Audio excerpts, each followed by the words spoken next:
Good morning. It's the conversation on TOS Television Network. Today's Wednesday. Yes, Wednesday, 16th of June, 2021. We're already halfway into the week and halfway into the month already. I hope everything is going as smooth, as you planned it. My name is Adesuwa. And I am Sagir Ibrahim. Thank you so much for joining us on this show. Good morning, Adesuwa. Good morning, Sagir. It's good to see you. Yeah, Did you have a good night rest? I think Sagir never had a good night. I think he never had a good night rest. It's quite amazing, your reaction every time I ask you if you have a good night rest. Well, the day I'll have a good night rest, you definitely know. Okay, I'm looking forward to that. All right, we'll be bringing you the quote of the day right about now.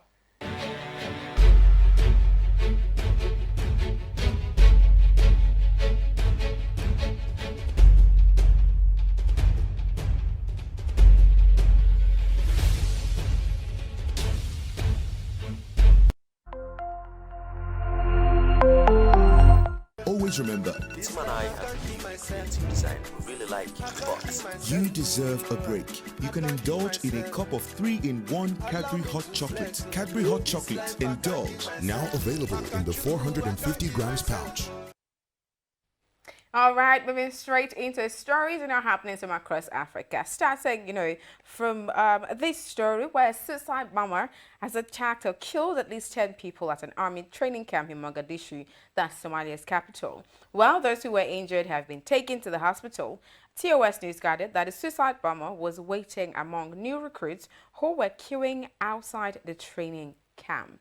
I don't think I would ever understand the idea of, suicide bombing, aside from, terrorism and jihadist movement. But suicide bombing, having to, strap yourself with explosives, I don't think I'd ever understand it. You need to know that it's the psychological workings that come into play here. When they make you understand that there is more to gain losing your life over a cause than actually living the life, then you get to begin to understand the way these guys think. But isn't there a better way to die? I mean, we know that they don't. Wow. Yeah, obviously. And also, I think with the suicide bombing so far, it looks like a reprisal to me because, a couple of days ago, the Somali armed forces killed a couple of suspected or Al-Shabaab fighters. Yes, so exactly. This expectedly is a reprisal. Okay, so moving over to West Africa where there was no bombing, former president of Cote d'Ivoire, Laurent Gbagbo, will be given a presidential welcome on Thursday as he returns to his country after 10 years in exile, a reception described by Ivorian authorities as one fit for a king. All right. Yeah, I mean, it's been 10 years, and also, fortunately for him, he's been discharged and acquitted of genocide. I mean, over 3,000 persons died during his election with the incumbent president, Alassane Ouattara. So it's only fair for the incumbent president, Alassane, to welcome him, give him a presidential welcome and make it look like there is no bad blood between the both of us. I mean, even though we contested against each other in an election, there's still need for us to embrace each other in public. So the entire public and the entire populace knows that there's no bad blood. I wait for the day when the same would be replicated here in Nigeria. All right, moving away from that story, what do you think about cryptocurrency, in Africa, Sagir?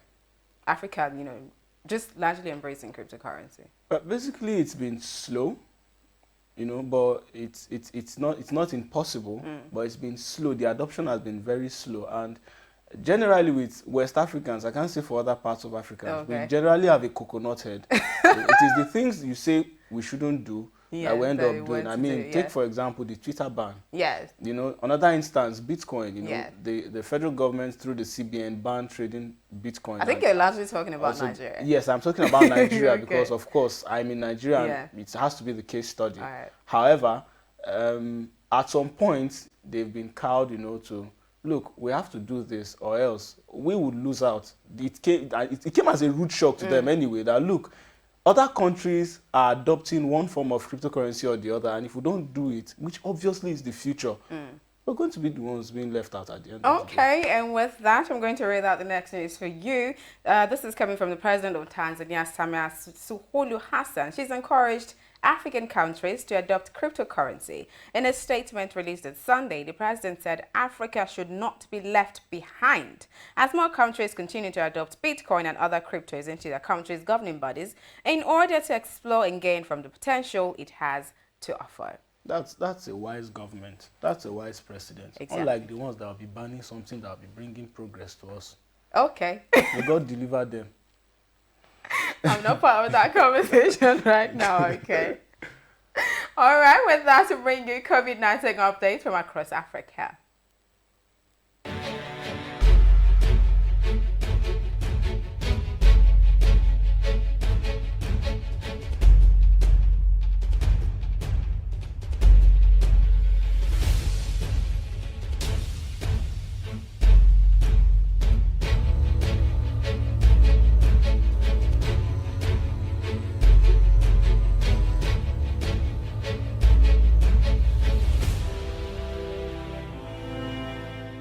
TOS TV Network mobile app is now available. You can now catch up on our breaking news, stream our programs live,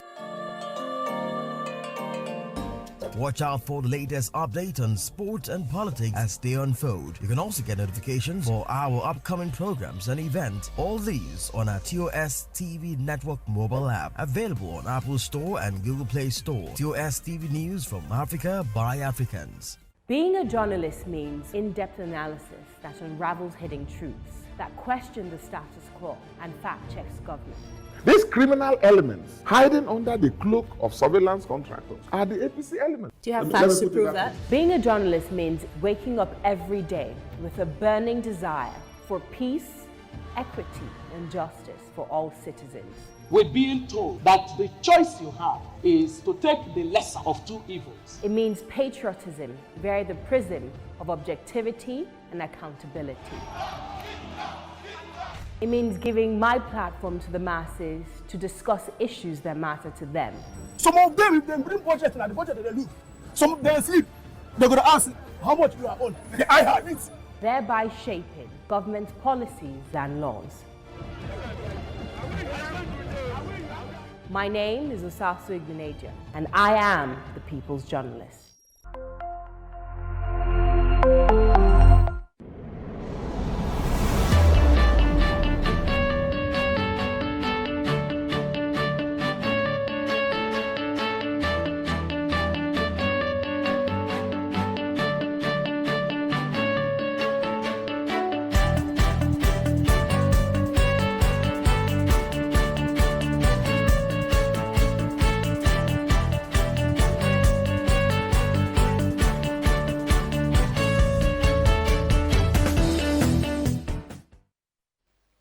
It's still the conversation on your digital first Pan-African news network, TOS Television. And do remember, you could be part of the conversation by connecting with us on our social media channels on Facebook, Twitter, and Instagram.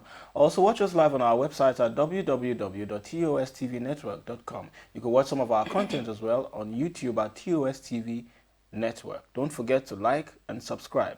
It's the newspaper segment, and for this morning we'll be starting with the Daily Trust newspaper. The obvious headline there, the banner headline, is Wema Bank counters federal government, says 7 million Nigerians plunged into poverty. And a couple of writers there, for CBN on Forex crisis, we can't afford food, basic needs, citizens. Presidency insists 10 million people lifted out of poverty. Inflation drops by 0.19% in May, and that's according to the National Bureau of Statistics. Tackle issues causing inflation, and just underneath we see parents of Tegina abducted pupils approach church mosques for donations. Under that, my life under threat, and that's by the EFCC chairman. And CBN to mint currency for Gambia. There are a couple of other headlines on the Daily Trust newspaper of this morning. Do grab a copy to get a read. All right, to the Daily Times newspaper this morning, starting from the very top. I've been getting death threats from high-profile Nigerians, says EFCC chairman. To the banner headline on the Daily Times newspaper this morning, stakeholders laud CBN of Forex as inflation drops. That's on page 2 of the Daily Times. Just underneath the picture of the day, on missing fund, House of Reps queries $10 billion allegedly missing at NSA's office. And on poverty, Wema Bank says 7 million Nigerians dropped below poverty line in 2020. And gas, launch of NLNG train 7. Buhari pledges to transform Nigeria into major gas hub. On the Business Day newspaper of this morning, data failed to justify Buhari's claim of lifting 10.5 million Nigerians out of poverty. And that's the banner headline. Right beside that, Nigeria's inflation slows for second successive month. Underneath that story, we have insight to reduce inflation. Poverty in Nigeria needs to focus on these 6 areas, and that could be found on page 2 of the Business Day newspaper. Catch other stories on the Business Day newspaper of this morning. And so the last daily we'll be looking at this morning, that is the Blueprint newspaper. Quite a number of headlines on the Blueprint newspaper, interesting ones at that. I'm going to just read from the top. Economic transformation. Federal government targets 600 trillion Naira cubic feet gas reserves. Urges timely completion of LNG train 7. Ganduje orders headers headcount in Kano. And so the banner headline there, Niger government angst on 150 kid captives, bandits informant in my government. 3 riders under there says I cannot trust anybody anymore. Stamps media for divulging intelligence. Zamfara community seeks 200 more troops. Reps urge new COS to adopt new strategies. There are quite a number of other headlines on the Blueprint newspaper this morning. Do get yourself a copy so that you're fully abreast with everything that's happening right there. So 2 major takeaways from headlines today. First, the EFCC chairman cried out. Yes. A couple of persons want to kill me. And the second, a couple of persons are coming out to debunk the claims of the presidency that about 10 million... The World Bank, not a couple of persons. The World Bank. The World Bank? Yes. Oh, that's interesting. And I said Wema Bank. Yeah, well, so we both did that. Okay, the World Bank. That was a mistake. Debunked claims by the presidency that, as a matter of fact, 7 million Nigerians were thrown into poverty, as opposed to the presidency's claim that 10.5 million were lifted out of poverty. Were lifted. Why do we always have this issue of the presidency coming to say something, and at the end of the day, statistics just keep proving them wrong? You know the issue with this one? I think I would not largely debunk the fact that, you know, people actually plunged into poverty instead of actually being lifted out of poverty. Why because so? The mandate was that before, I think in the next 5 or thereabout years, the president's mandate was to leave 10.5 million Nigerians out of poverty, you know, in line with the SDG's goal, no poverty. Yeah. But COVID did hit last year. Yes. We've been having COVID, you know, I think it's been over a year now. And then the aftermath of the COVID-19 pandemic was having to see people lose their jobs, having to see, you know, economies, you know, plunging into, you know, depression and all of that stuff. If you lose your job, you lose your source of income. The number, like we have increased the number of unemployment rates. We had to battle inflation and all of that stuff, the hike in food prices and all of that. So it's expected that you have more people having to, you know, live below the poverty line than actually have more of them come out of it. So if we have, say, maybe 5 million people living in poverty before, it's expected that increase in that number. Nigeria is still, there are lots of economies in Africa that see battling the impacts of COVID-19. Okay. So having to say that we had 10.5 million people lifted out of poverty despite all of this, it's questionable. And I think that was why, you know, they had statistics to actually Well, create. in addition to that, I've been wanting to ask for a very long time, what happened to the economic growth recovery plan? It's still in works, because I know that they review it every year in, year out. They review it, the progress, measure the progress, see what to take out, see what to put in. It's a continuous thing, right? So that is still in work, but I think they're still implementing it, but it doesn't take away from the fact that, look, all of these things happened. Nobody planned the pandemic, but it did happen. I'm not very sure why, you know, they still had to go with the statistics that said, look, or we all know, we can see, even if you didn't say, even if the World Bank didn't say, look, more people plunged into poverty this year, we know. Inflation rate has risen. We are still having to battle minimum wage for Nigerians. Everybody's talking about the prices in food hike and all of that. So all of this just adds up to, you know, all of that. Okay, I think I'll be speaking the minds of a lot of Nigerians when I say this. It doesn't matter whether 10.5 million Nigerians have been lifted out of poverty. As a matter of fact, it doesn't matter if 100 million Nigerians have been lifted out of poverty. Yeah. If it doesn't directly translate to the lives of ordinary Nigerians, they do not care. Exactly. As a matter of fact, if I still go to the markets today and I find a bag of rice selling for over 30,000, yes, and the minimum wage is 30,000 naira, how do that I has not begin been to fully survive? implemented across Exactly. the state. So what the ordinary Nigerians contend with every day is the fact that we go out there, we see these things, this hardship directly impact us.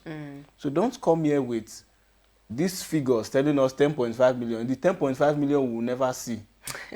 Perhaps when we begin to see the reflection of the reduction or the boosting of the economy, or the 2%, 5%, 6%, 0. Whatever percent, directly in food prices, the price of commodities, the price of importation, the price of the naira against the dollar, perhaps then people would start saying the government works. Exactly. And I think that this has been the indices that a lot of Nigerians have used to compare the current administration with the past administration. And that is why it's very easy to condemn them, even though they are doing a lot. Nobody wants to know that the price of oil is currently selling at $50 per barrel or $40 per barrel. Nobody wants to know that in the past, the price of crude sold as high as $80 per barrel. What they want to know is simply this. If I go to the market and I want to buy, say, a bag of rice or, say, a mudu of rice, it should sell for 300 naira or 400 naira against the 1,000 naira it is currently selling for. Exactly. I cannot go to the market with 5,000 naira as it is now and get tangible foodstuff that will last me a week. Oh, you're dreaming. The only thing I can get is just a couple of mudus of rice. Even red oil now it's close to 1,000 naira if it hasn't even crossed that mark. You see, these are the things that people look at, and when you ask them the question, how is work and how will you rate the current administration, They just you say get to see the anger. Yes, exactly. Lots of Nigerians are angry with this one. Okay, we go on a quick break now. When we return, I'll bring you the big story.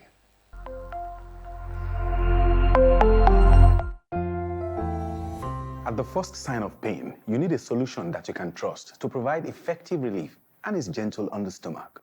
Try Panadol Caplets for relief from headaches, body aches, and fever. With Panadol's Optizorb formula, the tablet gently breaks down in the stomach, quickly absorbs, and starts providing pain relief in 15 minutes. For fast and effective pain relief that you can trust, try Panadol Caplets. This has been Medifact for Panadol.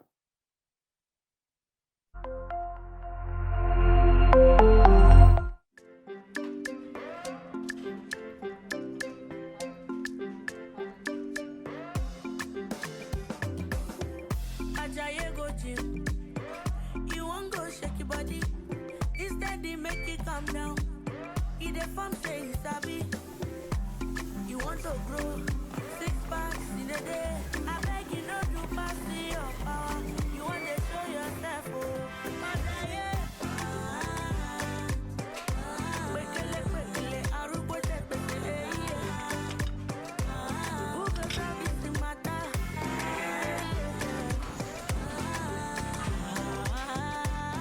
Whatever your size, find it with the new Airtel data plans. Dial *141# now to get the plan that suits you.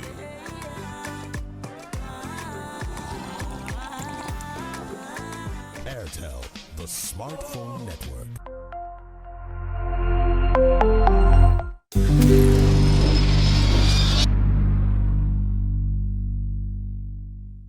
It is still the conversation on your digital first Pan-African News Network, TOS Television, and like I always say, you could be part of the conversation by connecting with us via our social media handles or reading our content on our website at www.tostvnetwork.com.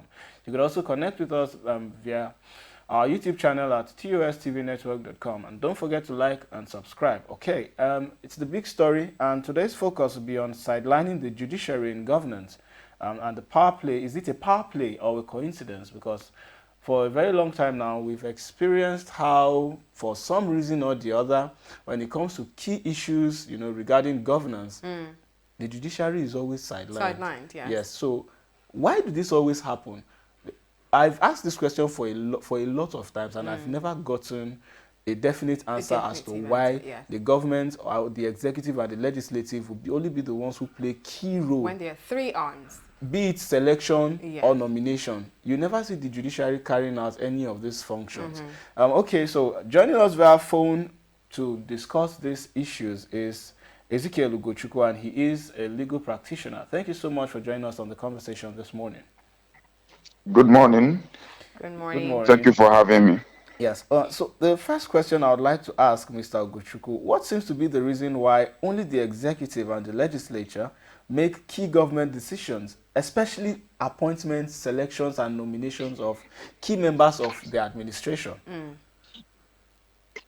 Yes, you know, our country and our democracy is a country governed by laws.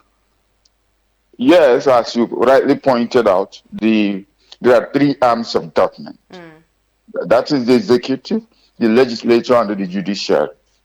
However, each arm of government has its duties clearly spelled out by the Constitution.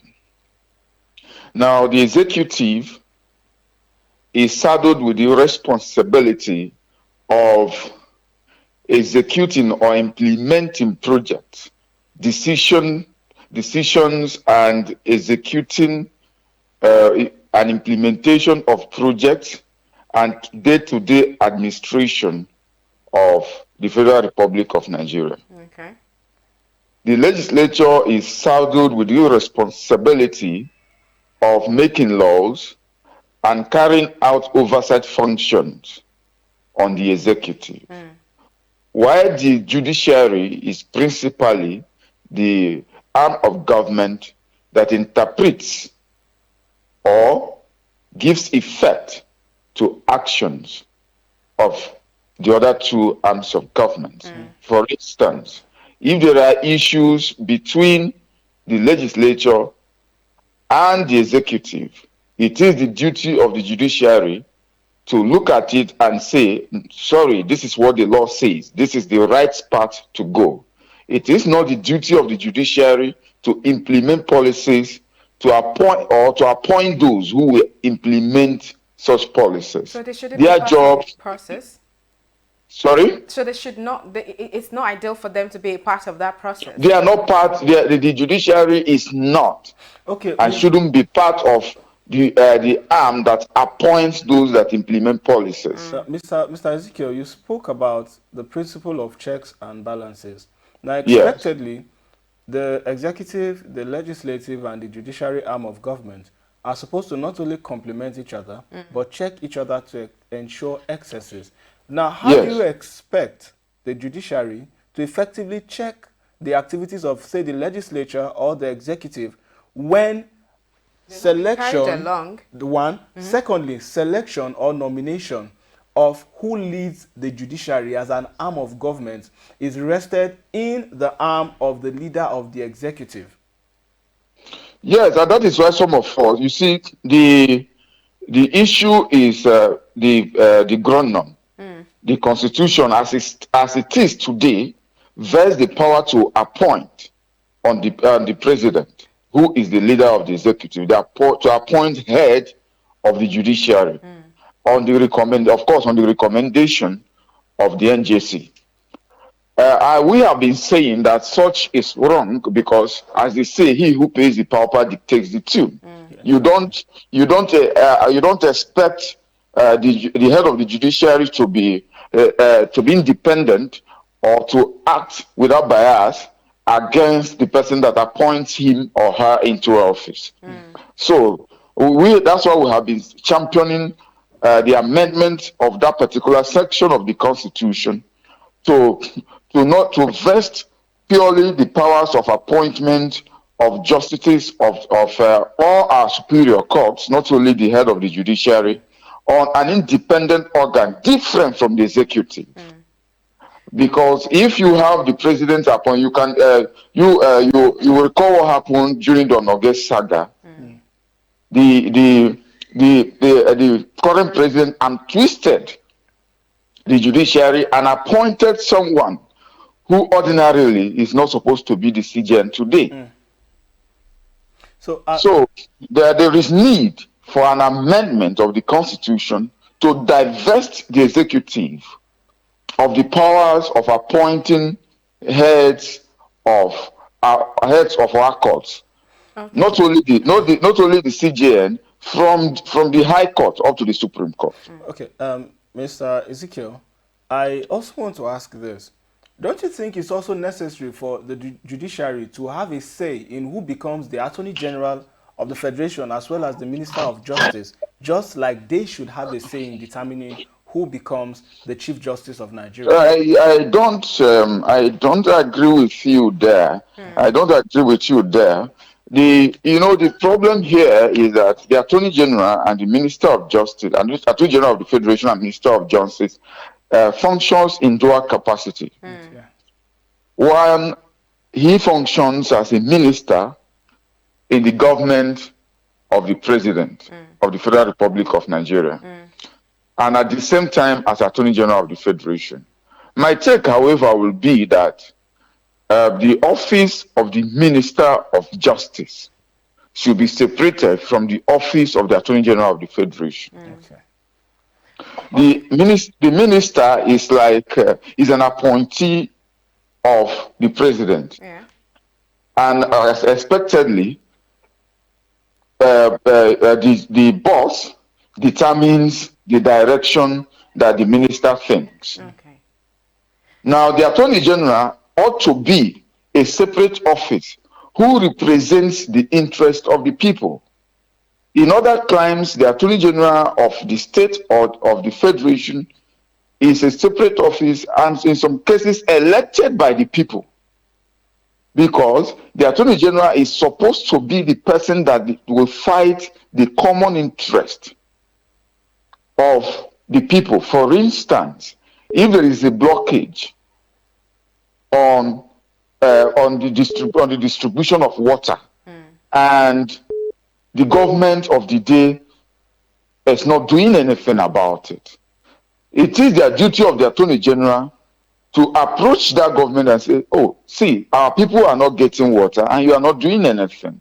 And if that same government refuses to do something, it is the duty of the Attorney General to go to court to compel that government official to do the right thing, to carry out its responsibilities.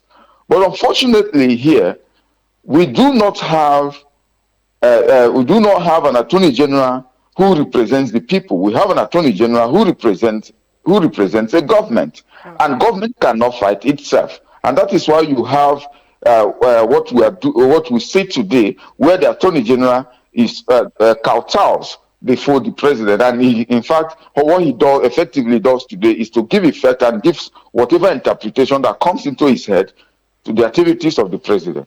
Okay, I'm quite confused at your standpoint here. So are you saying, or going by everything that you said from the start of this conversation, are you saying there's no, or you do not see any power play involved here? There's no sidelining of the judiciary here. It's just that the judiciary has to function as an independent arm of the government. Is that what you're saying?